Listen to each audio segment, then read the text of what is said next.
tròn hòn đá hậu à thị trấn mà bỏ giống câu cờ na thì chỉ ta kinh nó mà bỏ hố đi khó nơi bỏ nó là thị trấn bây giờ nhân đảo nó nơi bỏ sau kín nó xứ hòn đá hậu vậy ta kinh nó bỏ hố đi chỉ bỏ giống nó này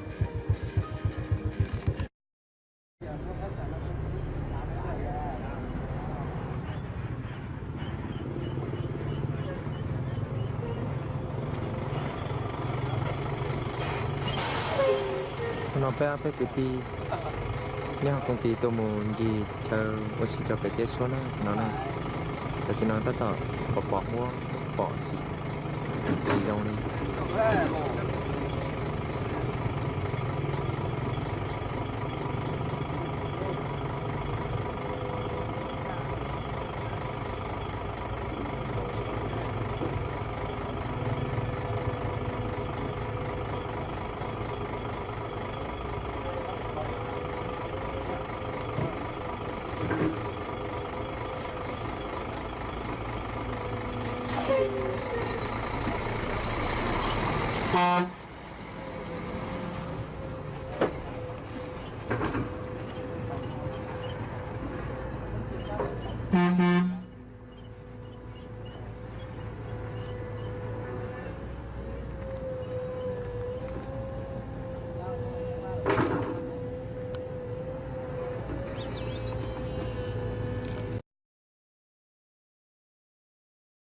kiếm tiền của đất của mình còn đưa về dân đó thì dân nó chả ăn hết.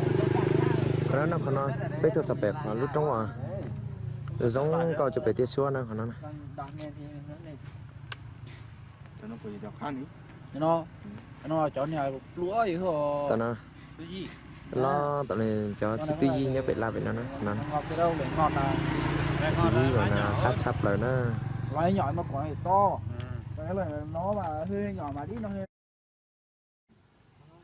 nha tại sao nó cho sự tư duy ta tỏ tại pa thì chỉ mình chỉ cho chỉ mềm nó cho nó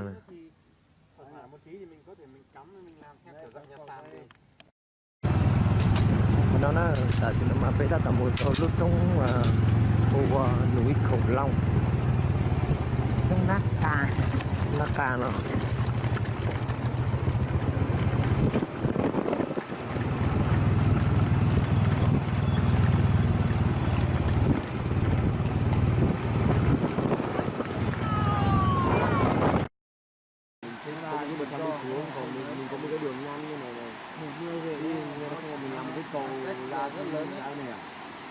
nó nó mà lúc chủ đề lúc có trả đây thì mà vẫn có sắp tới đây nó nè thì là một hạt giống mà hạt đồng lo phía dòng gọc cờ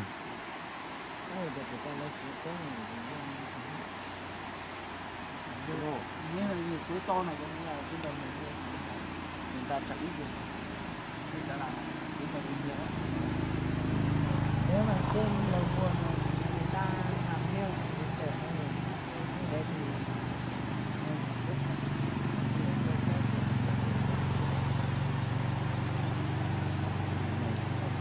tức là ở khu này nhá cái kìa kia nó có một cái ruộng ở nha này bà con này sau này mình sẽ nói với cái bọn đây có cái đường xe máy đúng không mình sẽ tổng cảnh người ta cái đường ta chụp ảnh cái như là mình bảo người dân mà làm thôi để cho khách thôi còn mình không liên quan đấy cái chụp ảnh nó chỉ là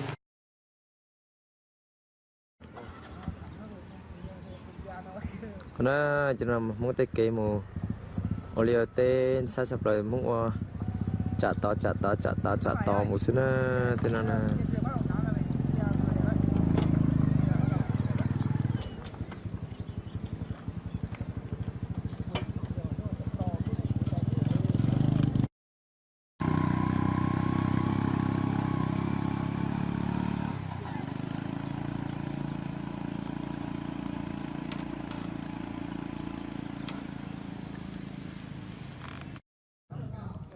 còn nó mà con cho đã lúc trong rồi hồ bên hồ trong nát ca nè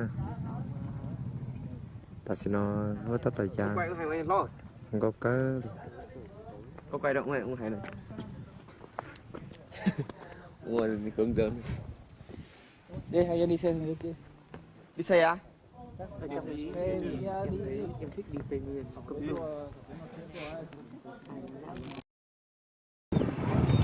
Đó là nó nhà khó cho kê. Có một tròn trà. Ô mà. Một tròn trà. Tôi trông đắc càng nó đấy. Cái chết cờ kia. Vẫn có cờ gì sai cờ theo nó.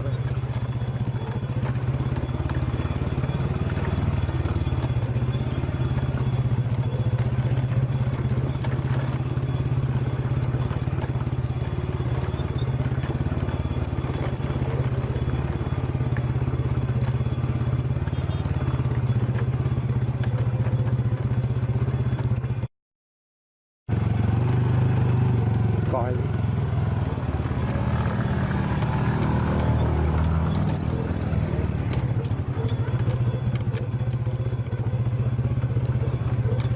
Cái tàn to đấy. Không kìa.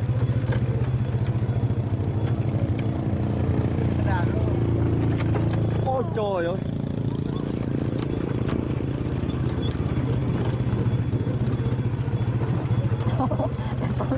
Đấy.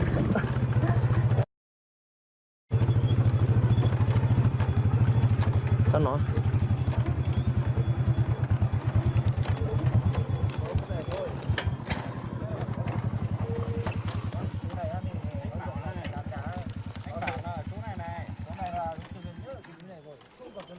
Anh ấy bảo là chỗ này sau đó là mình lấy máy xúc mình xúc ở chỗ này xong rồi san xuống bên dưới này một tí xong rồi chỗ này rộng thanh thang thì bên này một dãy bên kia một dãy thì Ok rồi, em cũng nghĩ là chỉ có đây thôi.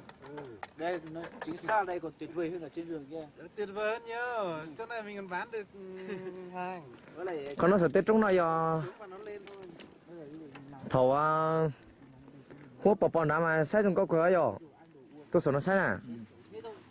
đấy do tối nó ngủ dưới Bên dưới kia là thuộc quyền của mình hết, không có thằng nào xâm phạm xuống dưới kia nữa. Thế thì bây giờ còn trên này chúng mày thích làm gì đấy. Còn nó còn nó giờ khó búa về kê ở ta cũ. Cho chế cho chúng về kê nó bên này. Bên nó về ta cũ bên tôi bên nó.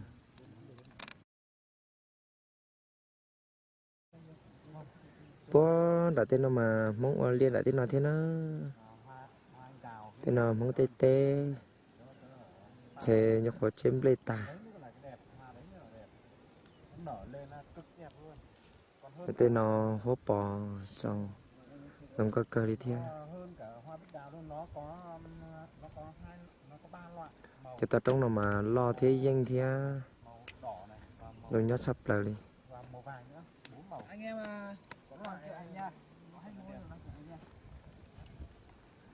Thế tôi chú trong nó nè. Bây giờ cứ tí phong gì nhớ học công ty tôi nè. Rồi. Nhớ mong viện media tôi nè. Thay đua là? Thanh đuốt là bé à? Ừ, thay tao cơ mà. Đây giống một chả tí chào. Em nó không muốn đây là một cái gì không một cái cả.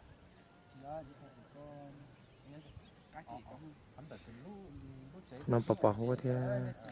Mình chỉ chọn nên bỏ chỉ số trong nó nè.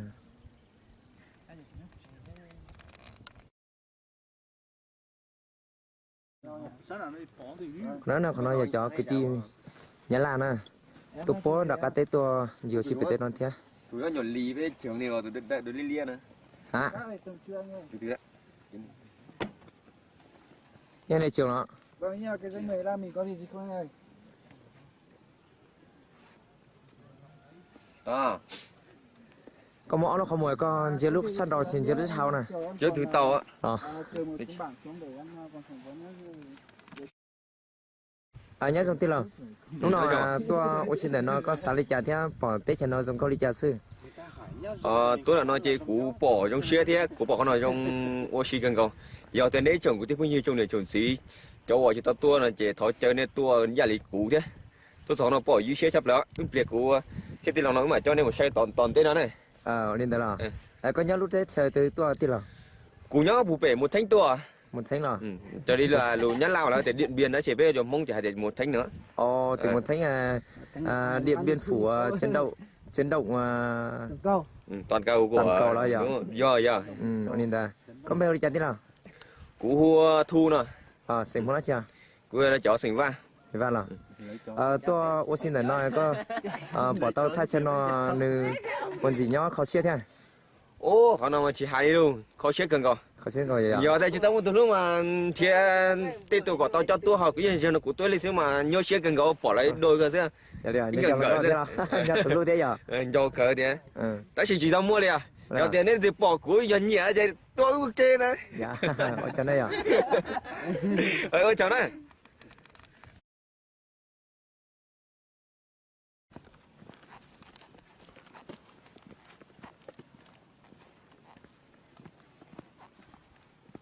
nó từ lúc trong nó mà giống câu cờ nó lúc trong nó này inu mà mua opet bộ lên opet sinh lên thì tôi đầu còn nó tôi gì mua xin đã lúc trong bó đã nó nè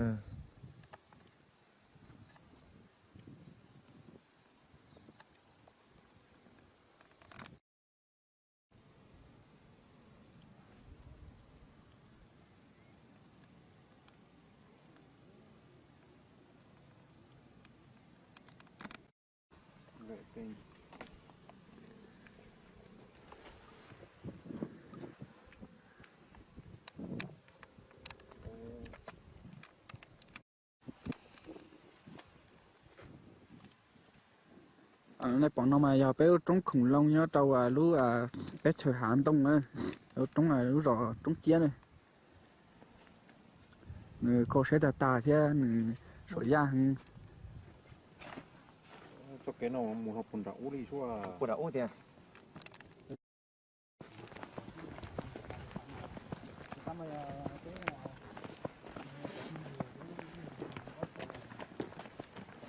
sao yêu trong được gì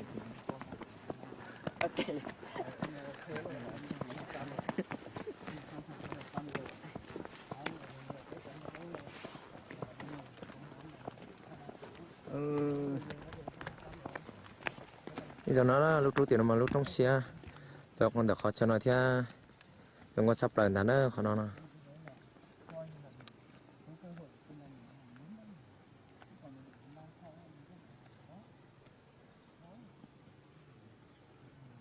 lúc trong nó đừng có chấp lại luôn là ôi giờ già thì nhau tên mà khó xếp lại đi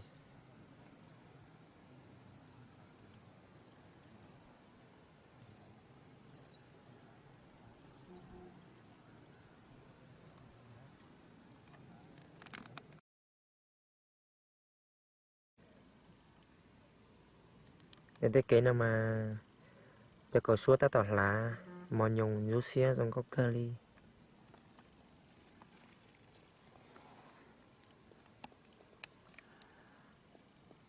thế nào nè rồi giờ nhóc phải tao xe nữa là nè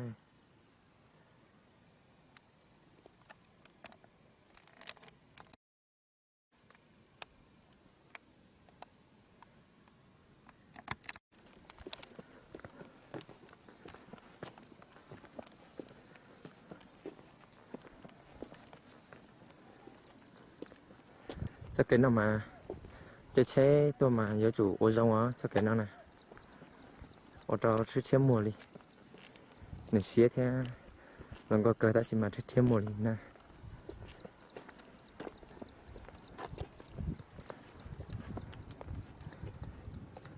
nó chắc cái một chục bữa trà nó chỉ tao cơ theo chỉ một lúc trong bữa đậu thế nữa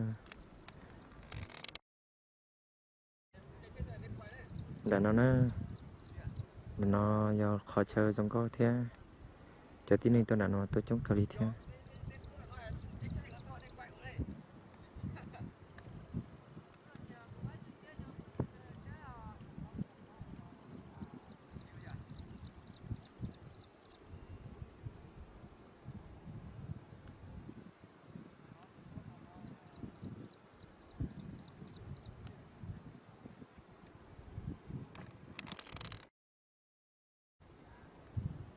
thì nó một trò bó trái cứ hà lúc hà nào mà nó to cờ nó lúc hà nào nó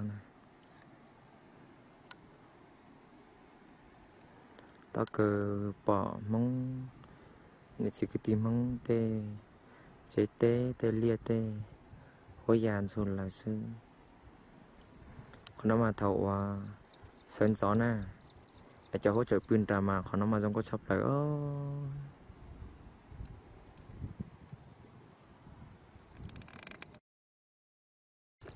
bây giờ nó cô cho cái trong này chỉ cứ tiếp hơn như một trong trà lúc trong trà nó nè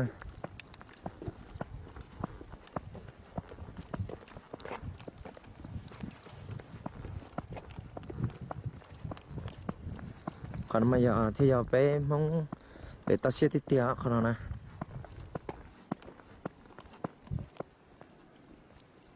thế nó cho lấy chết chết tôi đã nó mà lấy con trồng trái cờ đó cái con nó này nó mà giờ ít là tay chị nó cô vẫn là cứ hàn đấy à đó là trong tê hàn nó mà chả lúc trong nó vô bắt xa lô đi lâu bắt xa mà to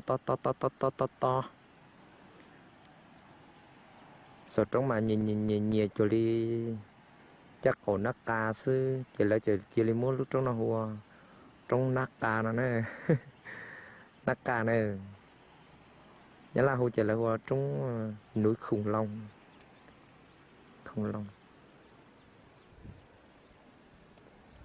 mà nó chọn chỉ một tí nữa một cho một tí mà cho một cho bó đã lúc trong đã nó nè còn đã nếp bọn đã nó nè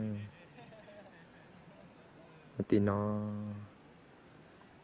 cho tí cho món tí nó này những người nó bó tí nó thế đâu cho bồn để nó mà chờ mới trong đế cần ngồi lên đậu thế nữa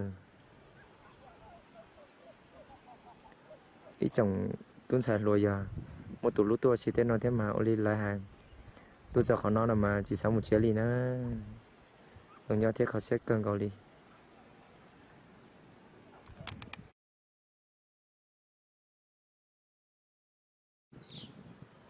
để nó nên bộ cho hối gian à ít chồng cứ tiếp phong gì cho hối nói ra mà tao giống có chấp lời liò thế tao kể nó mà mê ở sao mà đinh thiết to đó sẽ là nó nữa sao là nó mà to cơ đi theo sao tao nó là to chấp lời quần áo theo lúc trong nó gì bó xài giờ liều nát cả lúc chắc cầu nữa lúc khó cư nữa chỉ là chờ mua hoa trong nát ca nữa chế sầu cho bị tiếp phong dư chừng nhỏ sầu nó nè một chỗ sáng ra chế lúc trong này bó sang không kiến không con một bó đã hậu của thế chị rồi của tụi nát ca đó giờ luôn nó này lúc trong sầu nó gì ở trong mong sợ sầu nó gì xong rồi lý to nát ca thế nó này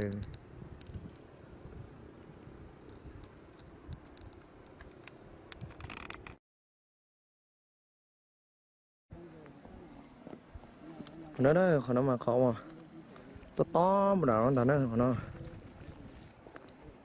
cho một sai con mà xưa hả cái gì mình cho tin này mà một chút cơ kẻ đu xưa đó nữa yêu to sắp lên đảo đi à ôi cháu thêm một cơ đi khỏi nó này nó cho cái oan này chỉ cứ tin cho mua liều tê rồi thì nó mà hai chỗ mua luôn bao giờ rằng của con châu của phao kia thì của nó này cho nó xe của nó này ở lúc bao giờ nó giống có chập lời thế chỉ cho người ta tỏ dây da này chỉ bỏ giống này em bỏ cho người ta tỏ da xong có cơ đi nữa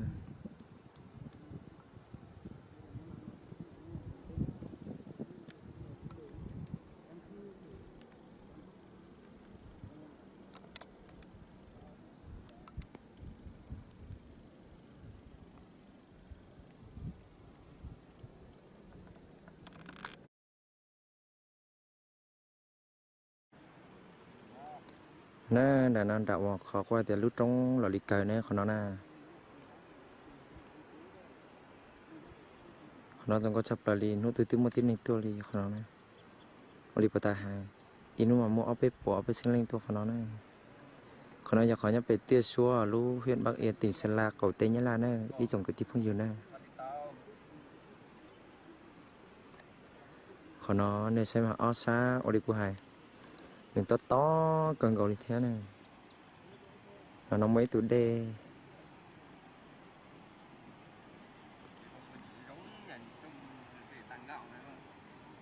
nó nét gì cái tim không tê kế ô liu tê không khang không cánh rồi bé để lúc chơi tay nó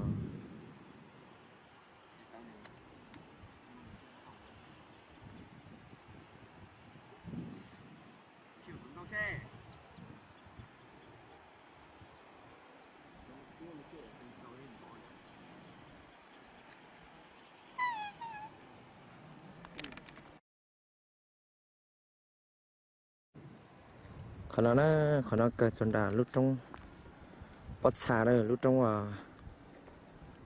trong nắc ca đây lúc nước khủng long này nó này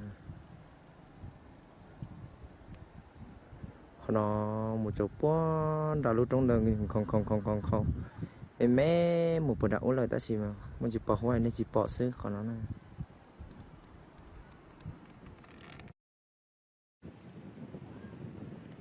chỉ trong thế hả thổ sân gió chỉ hối già lên nó thổ sân gió lo nè chỉ hối pin trà chỉ hối ý luôn trà hối nơ lo chập rồi xong rồi lúc hiện xứ hối đi xứ còn nó này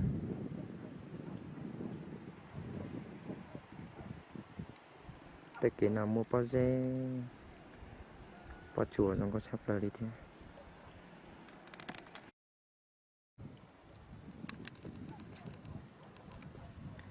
nó tôi pun đã nói chuyện một bé đó kan mình một bé ở ta cố cho nên tôi này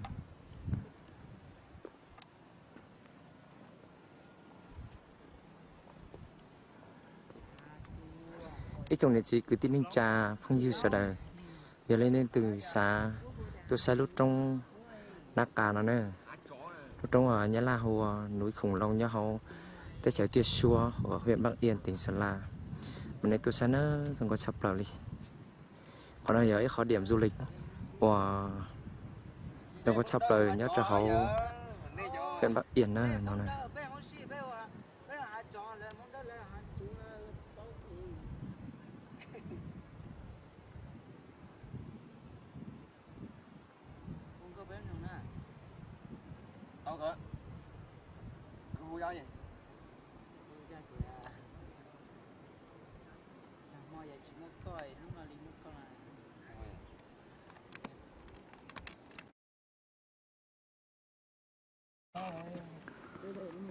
nó bé tụi xì chọn từ lúc trong nó nè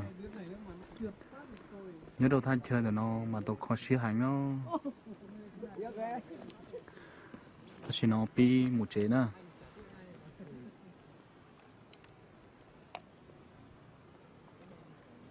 những dây chờ lúc trong nó một nó đầu bé nè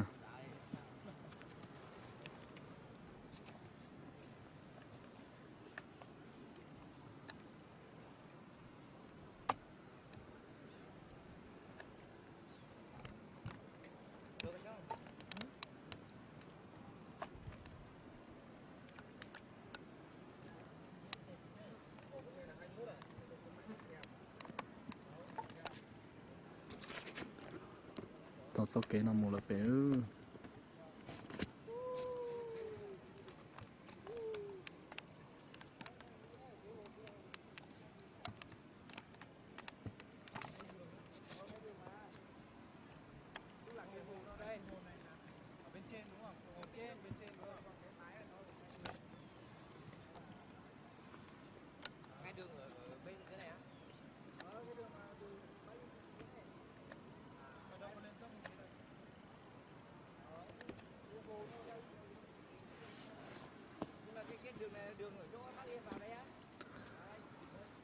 xin là xí xa la cho một chế nữa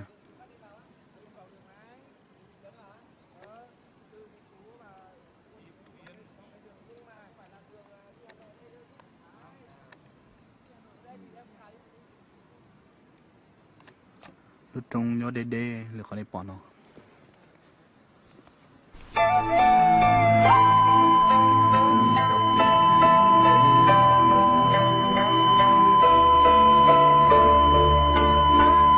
Thank you.